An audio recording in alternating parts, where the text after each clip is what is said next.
అమెరికాలో మృతి చెందిన తెలుగు విద్యార్థి గద్దె సాయి సూర్య అవినాష్ స్వగ్రామంలో విషాద ఛాయలు అలుముకున్నాయి. ఇదే గ్రామానికి చెందిన మరో యువకుడు కూడా 3 నెలల క్రితమే మృతి చెందాడు.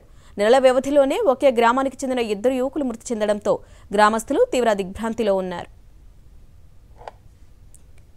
అమెరికాలో మృతి చెందిన తెలుగు విద్యార్థి స్వగ్రామం నుంచి మరింత సమాచారం మా ప్రతినిధి రాజు అందిస్తారు.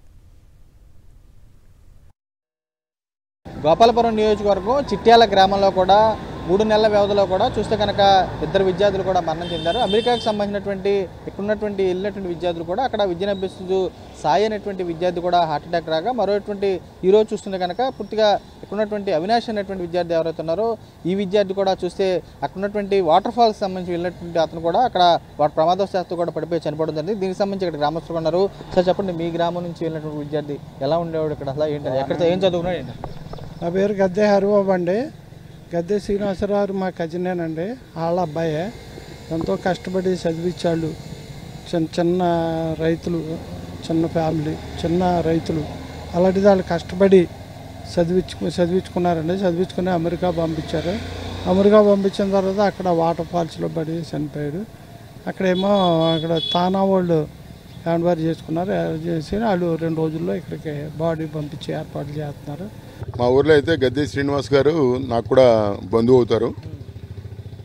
గతంలో 3 నెలల క్రితం చనిపోయిన గద్దె హరిప్రసాద్ గారు కూడా మా బంధువే.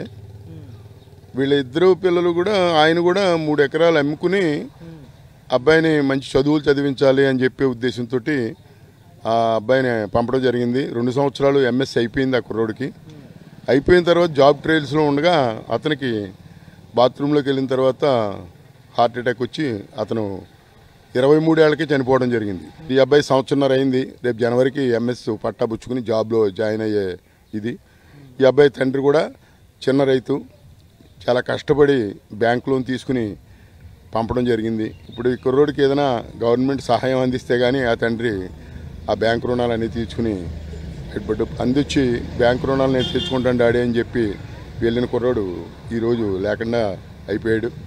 చూడొచ్చు పూర్తిలో కూడా చూస్తే కనుక గత 3 నెలల వ్యవధిలో ఇదే గ్రామానికి చెందినటువంటి ఇద్దరు విద్యార్థులు చూస్తే కనుక ఈ 3 నెలల వ్యవధిలోనే 2 విద్యార్థులు చనిపోవడం కూడా తమకు చాలా బాధగా ఉందని చెప్పి ఉన్నటువంటి ఎవరైతే చనిపోయారో వారి తరఫున బంధువులు కూడా వీరు కూడా స్పష్టం చేస్తున్నారు. చూస్తే కనుక అవినాష్ సంబంధించి ఎవరైతే ఉన్నారో అవినాష్ కానీ 4 కుటుంబాలకు సంబంధించినటువంటి ఒకే వారసుడు అతను కూడా చనిపోవడంతో కూడా ఇక్కడ ఉన్నటువంటి గ్రామంతో పాటు వాళ్ళ కుటుంబ సభ్యులు కూడా పూర్తిగా శోకస్థానంలో మునిపోయిన పరిస్థితి కూడా కనపడుతుంది. విజయ్ కుమార్ రాజు సాక్షి గోపాలపురం.